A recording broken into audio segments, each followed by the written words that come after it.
और झारखंड की तस्वीर तो शुरुआती रुझानों में ही साफ हो गई थी कि एक बार फिर प्रदेश में जेएमएम की सरकार बनने जा रही है।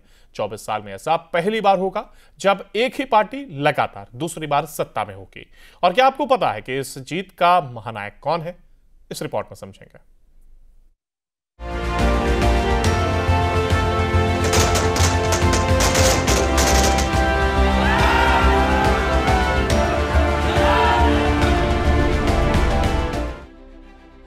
झारखंड में फिर चला हेमंत सोरेन का जादू।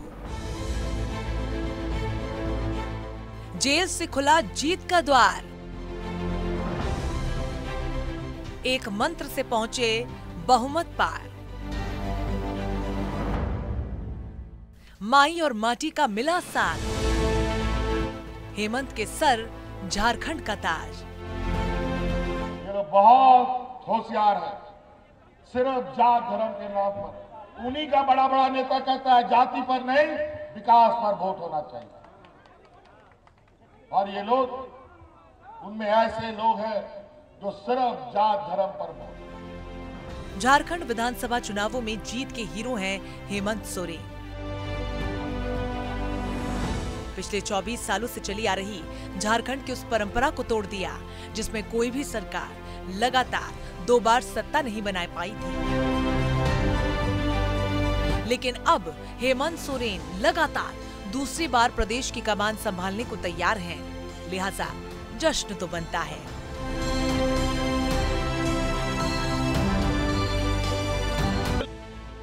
ये कहना गलत नहीं होगा कि हेमंत सोरेन के इस चुनाव के पीछे माटी और माई है। माटी मतलब आदिवासी अस्मिता, माई यानी मैया सम्मान योजना। बीजेपी की एक गलती उसे झारखंड की कुर्सी से फिर 5 साल के लिए दूर कर देगी। उसने सोचा भी नहीं होगा। इसी साल जब जनवरी में हेमंत सोरेन को ईडी ने गिरफ्तार किया था, तब जेएमएम ने इसे आदिवासी अस्मिता से जोड़ दिया था। जब हेमंत सोरेन जेल से बाहर आए तो उन्होंने आदिवासी अस्मिता को प्रमुखता दी। अपनी गिरफ्तारी को उन्होंने आदिवासी समाज में अस्मिता से जोड़ दिया। लिहाजा जनता की सहानुभूति पूरी तरह उनके साथ आ गई। नतीजा ये हुआ कि बीजेपी से आदिवासी वोट दूर होता गया। और इतना ही नहीं, हेमंत सोरेन ने अकेले ही झारखंड में ताबड़तोड़ रैलियां की, फिर एक ऐसी योजना को एक्टिवेट किया जो उन्हें दोबारा सत्ता तक पहुंचा सकती है। हेमंत सोरेन ने 200 से भी ज्यादा चुनावी रैलियां की। हेमंत सरकार की मैया सम्मान योजना कामयाब हुई। नतीजा ये हुआ कि 81 में से 68 सीटों पर महिलाओं के ज्यादा वोट पड़े। हेमंत सोरेन की चुनावी सभाओं में कल्पना सोरेन मैया सम्मान योजना की अघोषित चेहरा बनकर उभरी। उन्होंने महिला मतदाताओं को जोड़ने का काम किया क्योंकि वे लगातार महिलाओं का मुद्दा उठाती रही हैं। कल्पना सोरेन ने उसी वक्त से झारखंड की सियासत में पैर जमाने की शुरुआत कर दी थी जब हेमंत सोरेन जेल गए थे और इस चुनाव में उन्हें स्टार प्रचारक बनने का मौका दिया। हेमंत सोरेन ने चुनाव प्रचार का पूरा मैनेजमेंट अपने हाथों में रखा।